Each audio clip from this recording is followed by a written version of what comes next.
voina chuan guitar lesson thar kan zir ho lenga voina kan zir ho le tur chu Khawvel sum tinreng le lunghlu ti hla kha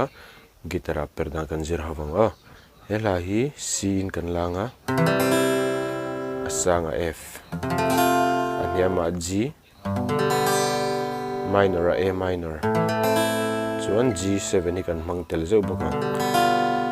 chuan hela po hian strumming pattern chi khat kan nei lenga te kan strum anga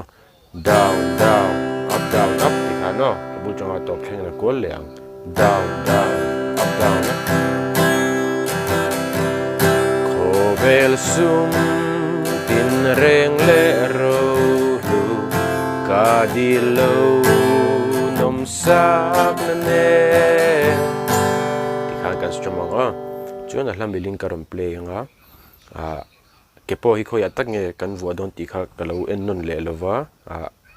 karon ziak lang mai anga chuan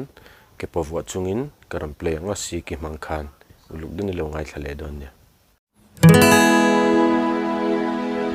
phak zai bo